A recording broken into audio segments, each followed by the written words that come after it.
Olá, muito boa noite para você. Seja bem-vindo ao JL2 desta terça-feira, dia 12 de agosto. Veja agora as principais notícias do dia. A polícia do Amapá prende 7 suspeitos de envolvimento na chacina de 8 pessoas em Almeirim, Pará. Entre eles estão agentes de segurança que atuam no estado vizinho. É preso em Moju o suspeito de estuprar 2 mulheres e matar um homem em abril deste ano na PA 475. Representantes de países árabes visitam Belém para conhecer a estrutura que está sendo montada para a COP30 em novembro. E no futebol, o Paysandu perde a oportunidade de sair da zona de rebaixamento com a derrota para o Vila Nova na Curuzu. É agora, é aqui no JL2.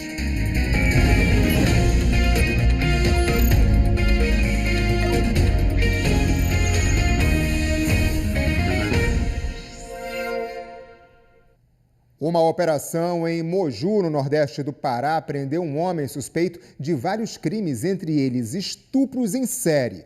O caso mais recente aconteceu em abril deste ano, na PA 475. Foi em uma área de difícil acesso em Moju, no nordeste paraense, que o investigado foi preso. Os mandados de prisão e de busca e apreensão foram cumpridos durante a Operação Silêncio dos Inocentes. O homem de 31 anos é apontado como autor de um estupro e um latrocínio. O crime aconteceu no dia 17 de abril, na PA 475, entre os municípios de Tailândia e Moju. O suspeito teria se aproveitado da vulnerabilidade de uma família que estava com o carro parado na rodovia depois de cair em um buraco para cometer o crime.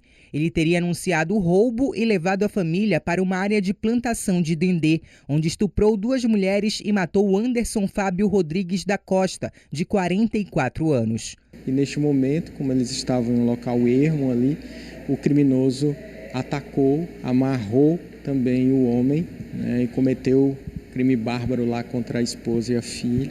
Depois o homem, na tentativa de proteger sua família, tentou avançar nesse indivíduo que estava armado e acabou efetuando disparo e levando ele a óbito. As características repassadas pelas vítimas foram essenciais para que a polícia chegasse até a identidade do suspeito, que também foi o autor de outros 2 estupros que aconteceram na mesma região. No ano de 2024, mês de agosto e setembro, mais 2 pessoas foram vítimas, 2 adolescentes, em um local ermo, em uma estrada da zona rural de Moju, onde elas foram atacadas, levadas também para uma área de plantação de dendê e ali foram vítimas de estupro. De acordo com as investigações, o suspeito agia sempre do mesmo jeito. Os crimes eram cometidos na zona rural do município de Moju, em um raio próximo à casa onde ele morava. As vítimas eram levadas para locais isolados, a exemplo de plantações de dendê, onde ele praticava os estupros e depois fugia. A Delegacia de Homicídios de Abaetetuba linkou esses crimes, porque nós aprofundamos as investigações e conseguimos encontrar o padrão do indivíduo, com as mesmas características, com a mesma forma de agir. Nós conseguimos identificar ele como sendo um dos criminosos, como sendo o criminoso desses crimes bárbaros, crimes em série. Na casa dele foram encontrados e apreendidos um aparelho celular, 2 motocicletas e uma arma de fabricação caseira. O aparelho celular, que tem muito conteúdo pornográfico, tem pastas com senha, a gente está com dificuldade em relação a isso, mas vamos conseguir revelar que ele não forneceu as senhas. E nós estamos aprofundando ainda mais a investigação para revelar completamente todo esse cenário tenebroso, de crimes em série que esse indivíduo está sendo suspeito de praticar. O homem e os materiais apreendidos foram apresentados na Delegacia de Homicídios de Abaetetuba. E foi concluído o inquérito que investigava as mortes do personal trainer Alberto Santos Quintela e do policial militar Rodrigues Alves Ferreira. O duplo homicídio foi em maio deste ano. Segundo a polícia, o disparo que matou o educador físico partiu da arma do próprio PM. 3 meses depois do crime, as perguntas passam a ter respostas. O disparo que matou o personal trainer Alberto Wilson dos Santos Quintela partiu da arma de Rodrigo Alves Ferreira. O caso aconteceu em maio deste ano, quando o personal foi abordado por um motociclista em frente à academia em que trabalhava, no bairro da Sacramento, em Belém. De acordo com as investigações da Polícia Civil, a ação foi premeditada. O motociclista era, na verdade, um policial militar que abordou o personal com a intenção de matá-lo. Ele emprestou uma motocicleta, retirou a placa dessa motocicleta, trocou de roupa, colocou uma roupa ali que ele não conseguisse ser identificado, e tudo isso ele fez para não ser identificado após praticar o crime que ele pretendia. Nas imagens, a gente conseguiu identificar que ele já estava pelo menos há 15 minutos na espreita do personal trainer, e no momento oportuno, que foi às 10 horas, que a academia fechou, ele foi efetuar o intento criminoso dele, que seria de ceifar a vida do personal. O que Rodrigo Alves Ferreira não esperava era que um policial à paisana interviria na ação. O homem fez vários disparos que atingiram e mataram Rodrigo. As investigações apontam que o policial militar Luiz Carlos Carvalho agiu em legítima defesa de terceiro. Por isso, ele não foi indiciado e o pedido é pelo arquivamento do caso. O policial militar Luiz Carlos estava presenciando uma ação criminosa, possível iminente agressão à vida de Alberto, agiu em legítima defesa dele, tentando impedir. Ele acabou não conseguindo, mas ele está legitimado pelo ordenamento jurídico de não responder criminalmente por esse fato. E foram identificadas as vítimas do acidente aéreo ocorrido em uma área de floresta no município de Novo Progresso, no sudoeste do Pará. De acordo com as investigações, estavam na aeronave Cláudio Pinto de Freitas, de 45 anos, natural de Rondônia, e José Eneron da Silva Teles, de 31, que era do Paraná e seria o piloto do avião. Os destroços e os restos mortais da tripulação foram localizados no último domingo. A aeronave, que supostamente transportava drogas, teria partido da Bolívia e tinha como destino uma área de garimpo aqui no Pará. O Serviço Regional de Investigação e Prevenção de Acidentes Aeronáuticos, o SERIPA, foi notificado e deve enviar uma equipe ao local do acidente para apurar as causas da queda do avião. A remoção dos restos mortais das vítimas deve ser feita pelas autoridades.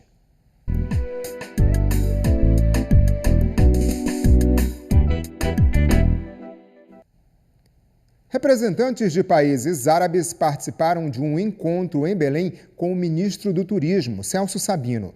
A visita à capital é para ver de perto a estrutura da cidade que vai receber a COP em novembro.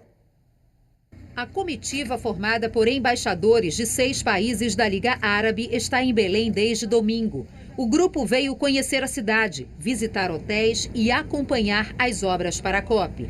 Hoje de manhã, a delegação esteve no Parque da Cidade, local que será o centro das discussões durante a Cúpula do Clima da ONU em novembro. Eles percorreram as estruturas que estão sendo montadas para receber os negociadores de 196 países. Para você que já deve ter participado de outras COPs, que avaliação dá para fazer do que está sendo feito aqui? Sim, eu acho que a cidade per se está fazendo muitas coisas para poder ser bem preparado para todas essas pessoas que estão vindo do mundo inteiro para participar. Então, está indo muito bem, eu acho. Tá evoluindo para poder a cidade poder dar o melhor possível para o mundo inteiro. A delegação também se reuniu com representantes do Ministério do Turismo e do Governo do Estado em um restaurante na capital. Entre os assuntos discutidos estava a questão das hospedagens. O ministro do Turismo, Celso Sabino, foi questionado sobre o alto custo das hospedagens. Ele disse que o governo federal vai tratar sobre o assunto ainda esta semana durante uma reunião em Brasília, para garantir a participação dos países mais pobres na conferência. Esses países que chegaram a afirmar que teriam alguma dificuldade, o governo brasileiro vai atuar pessoalmente com cada um deles para ajudar no acesso à nossa plataforma e, se for necessário, até mesmo fazer a intermediação das locações que as suas delegações vão se hospedar na cidade de Belém. Uma das proteínas mais baratas dos supermercados está com o preço mais salgado aqui no Pará. O reajuste no valor do frango chegou a 15% no estado em comparação com o ano passado. E o principal motivo apontado pelo Diese é o preço do milho e da soja, que são componentes usados na ração para as aves. Carro-chefe do restaurante da Lília, o frango na chapa é o mais pedido pelo delivery. Para tentar ajustar o preço do frango, que tem ficado cada vez mais caro, a estratégia da empresária é montar as marmitas de acordo com o gosto do cliente. O que eu posso fazer com os clientes é essa, para a gente poder reduzir no valor, né? Mas eu continuo com o meu preço, ainda não elevei os valores para tentar continuar bem no mercado. O Diese analisou os preços de duas marcas de grande preferência do consumidor e ambas mostram um aumento acima da inflação. A primeira marca comercializava o quilo a R$ 12,26 em julho do ano passado.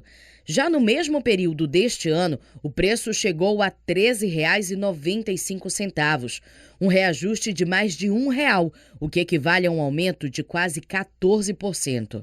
Já a segunda marca, também em julho de 2024, vendia o quilo do frango a R$ 11,89. No mesmo mês deste ano, passou a vender o quilo a R$ 13,67, um aumento ainda mais significativo, de quase 15%. O frango, seja resfriado ou congelado, ainda é uma das proteínas mais em conta se comparados ao preço da carne bovina ou até mesmo ao pescado, dependendo das espécies. Havia uma expectativa, inclusive, ao longo do ano, de que o preço do produto ficasse um pouco mais em conta, seja por questões conjunturais de exportação, o que não acabou se concretizando. O principal motivo apontado pelo Diese para esse aumento no preço da carne de frango tem relação direta com outro aumento, o dos preços do milho e da soja, que são dois componentes usados na fabricação da ração que é dada para as aves. Com isso, não teve jeito. Os produtores não conseguiram reter essa elevação e repassaram para o consumidor. De 15 em 15 dias, a Carolina faz supermercado e se assustou com um aumento significativo. Bem caro, aumentou bastante o valor. Tu lembras assim quanto que estava custando o quilo da última vez que tu compraste e quanto está agora? Olha, uma sobrecoxa, se não me engano, estava R$ 13,00 o quilo. Agora eu peguei ali por R$ 17,90. Então aumentou bastante. A gente não compra só uma bandeja, né? A gente compra 4, 5, 6, então no total sai bem mais caro. Para equilibrar o orçamento, o André opta pela carne de frango por ter um valor mais baixo. Acaba trazendo um equilíbrio maior entre a proteína bovina, que é sempre muito mais caro, né? Tem um aumento muito maior frente aos outros tipos de proteína. A do frango acaba sendo mais em conta, sem dúvida. Mas ultimamente tem aumentado cada vez mais, né? A sensação que a gente tem cada vez que a gente vem ao supermercado. Sempre maior. Salgado, né? E o que não tá? E veja a seguir, a polícia do Amapá prende 5 policiais militares, um guarda civil e um garimpeiro, suspeitos de envolvimento na chacina em Almerim, no sudoeste do Pará. Em Parauapebas, um grupo ligado ao MST ocupa o prédio da prefeitura para pedir melhorias nos acampamentos.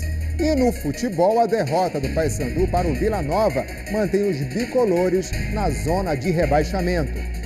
São 7h24. Aqui temos imagens ao vivo da Avenida Mário Covas, uma via importante daí de Ananindeua. Trânsito tranquilo. Volto já.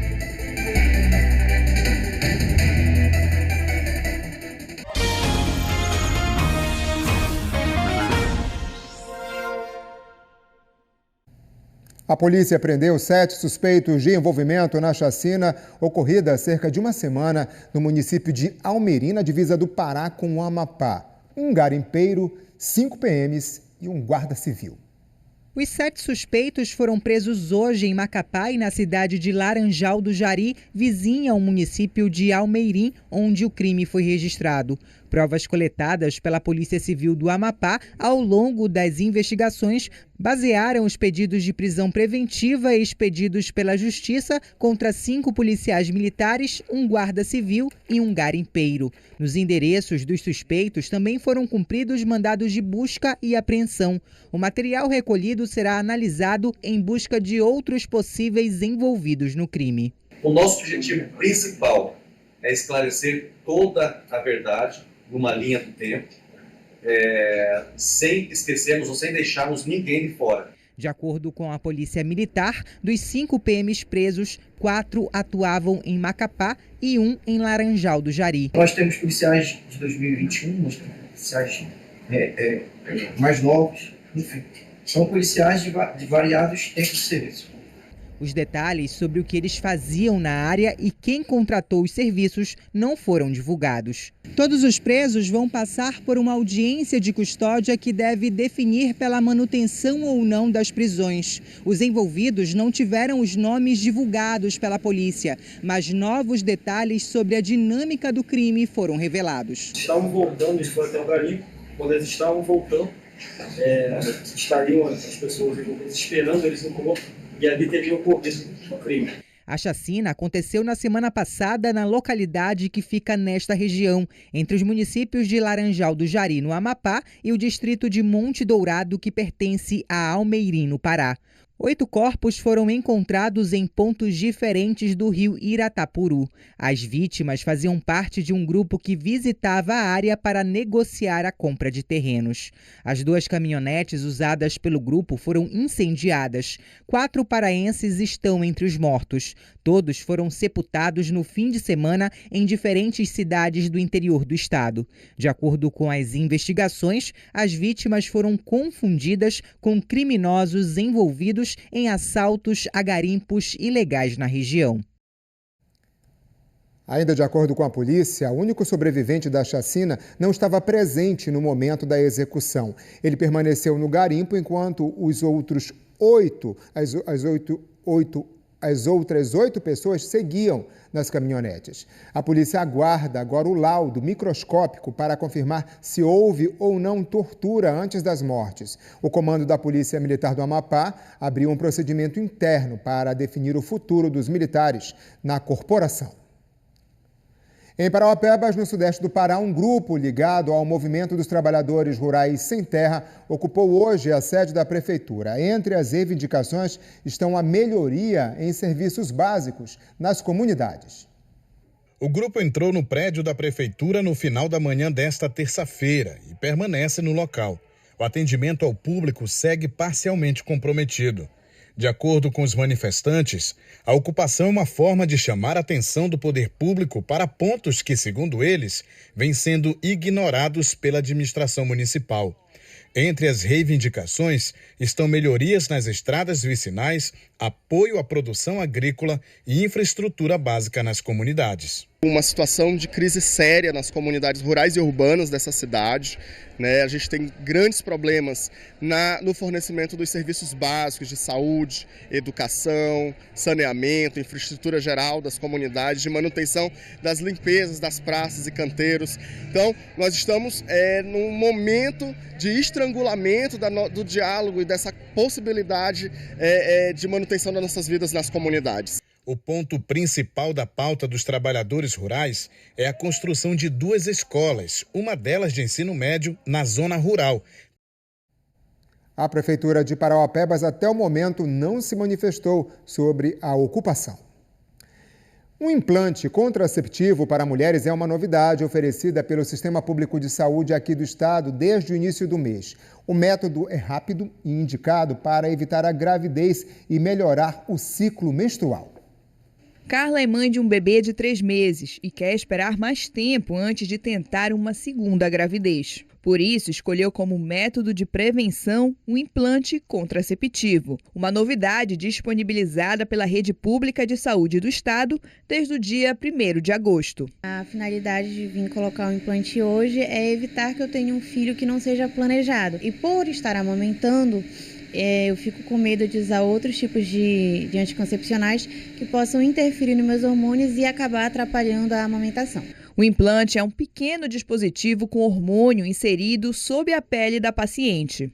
Tem uma liberação contínua, controlada, com duração prevista de 3 anos. A paciente não precisa ficar os 3 anos, pode ser retirado antes, ou se ela ficar confortável, bem adaptada ao método, ela fica os 3 anos de uso. À base de progesterona, o método é indicado para a prevenção da gravidez e melhorias de queixas relacionadas à menstruação. pacientes que têm grande fluxo menstrual, pacientes que sofrem com TPM, pacientes que não lembram do uso da pílula de uma forma correta, ou do método de barreira, ou métodos comportamentais. Qualquer método contraceptivo é o método mais seguro. A inserção é rápida, feita no consultório médico com anestesia local e dura cerca de 5 minutos. Doeu? Não. Além do implante contraceptivo, o SUS também oferece o DIU, que é um dispositivo colocado dentro do útero, e a laqueadura, uma cirurgia feita nas trompas e que é irreversível. Para ter acesso a esses serviços gratuitamente, a paciente precisa de um encaminhamento médico feito por um profissional da rede pública. Ela pode pegar em unidade básica de saúde, usinas da paz, policlínicas e outros hospitais. Ele vai direcionar como avaliação para a contracepção de longa duração. No Hospital da Mulher, cerca de 100 pacientes são atendidas por mês à procura de métodos contraceptivos. O melhor método é decidido caso a caso com a ajuda de profissionais. É avaliada a história clínica da paciente, comorbidades e o planejamento reprodutivo dela, sempre levando em consideração. E um hábito muito comum na Amazônia ajuda no tratamento de bebês prematuros internados na UTI da Santa Casa em Belém. Redes adaptadas para o tamanho das crianças são colocadas dentro das incubadoras. A terapia contribui para a diminuição do estresse e no ganho de peso dos bebês. É no balanço suave de uma redinha que recém-nascidos prematuros encontram aconchego dentro da incubadora. Iron nasceu com 7 meses. Após passar 8 dias internado na UTI, foi transferido para a unidade de cuidados intermediários da Santa Casa. A redinha tem ajudado a acalmar o pequeno durante o tratamento. Quando ele estava fora da redinha, ele estava bem agitado mesmo. Aí toda hora ele ficava puxando a sondinha, toda hora. Aí teve até um momento que ele conseguiu tirar. Aí foi que eles passaram ele para a redinha e ele ficou mais quietinho. A gente faz esse estímulo no colo antes de ele ir para a rede e depois vai fazendo em turnos, vai fazendo intervalado.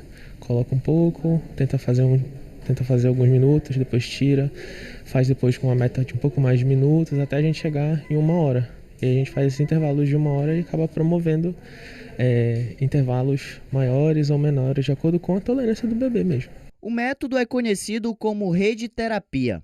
A técnica, que ganhou espaço nas unidades de cuidado intermediário neonatal na região nordeste do país, passou a ser adotada também na Santa Casa do Pará. Desde 2015, como a gente trabalha com atenção humanizada ao RN, principalmente os de baixo peso, a gente começou também a trabalhar com rede, tanto a equipe de enfermagem do hospital, como a equipe de fisioterapia e terapia ocupacional. A implementação do método foi fruto de uma articulação de diferentes setores do hospital.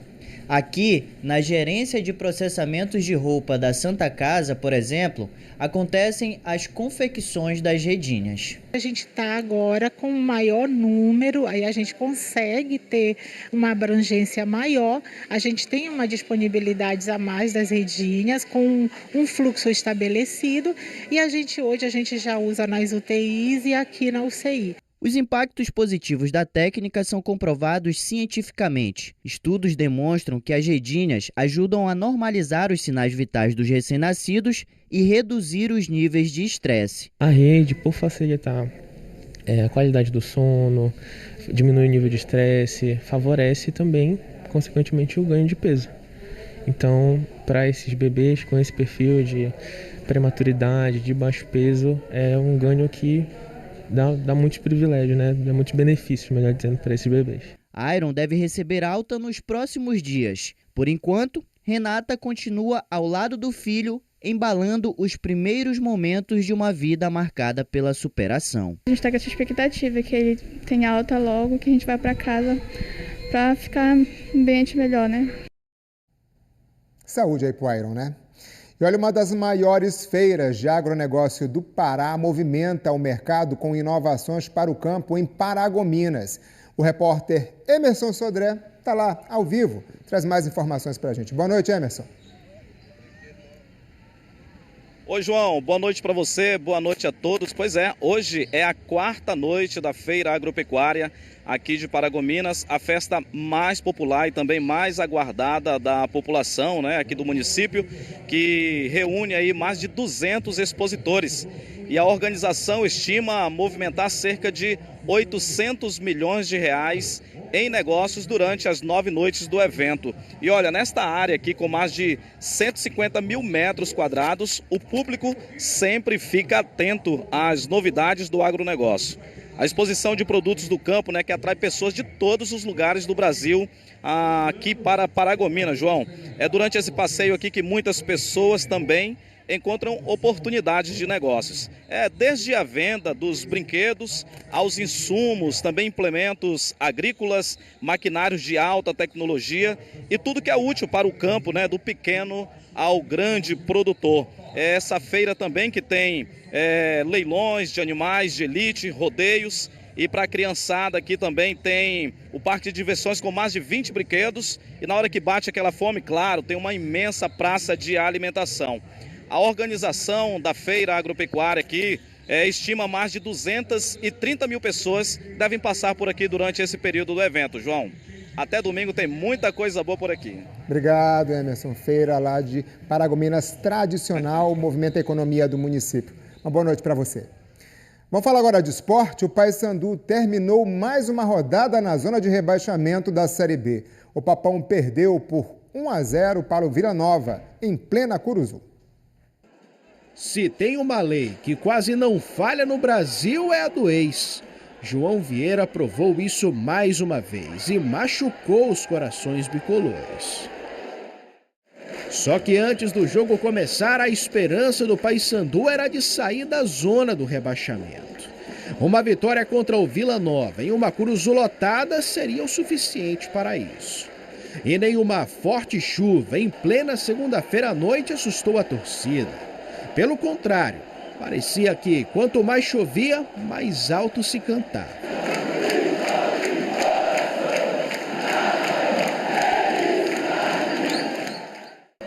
E se na arquibancada a festa era bonita, em campo o duelo foi pouco técnico e bastante físico.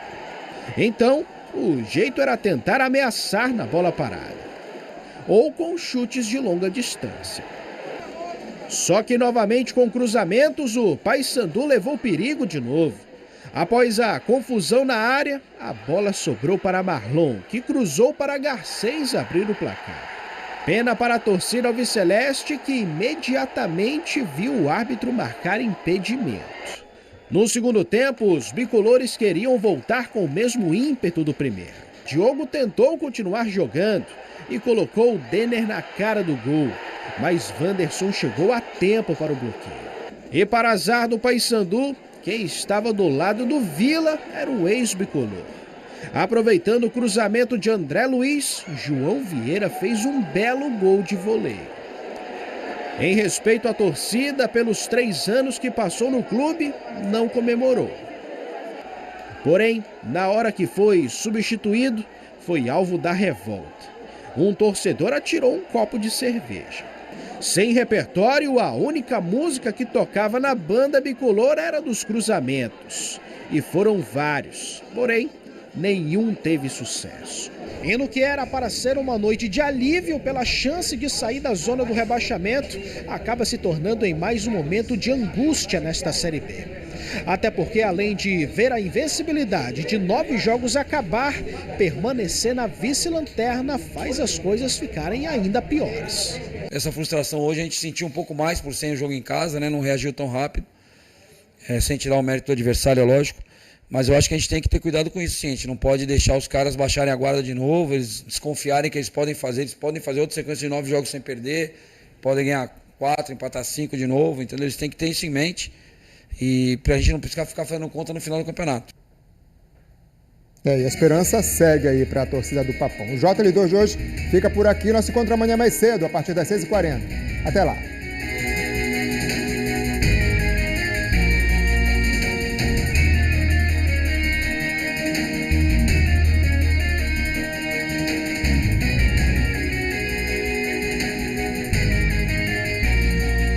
Esses dois, essa atriz e esse diretor, quando se juntam... A conversa só pode ser sobre si.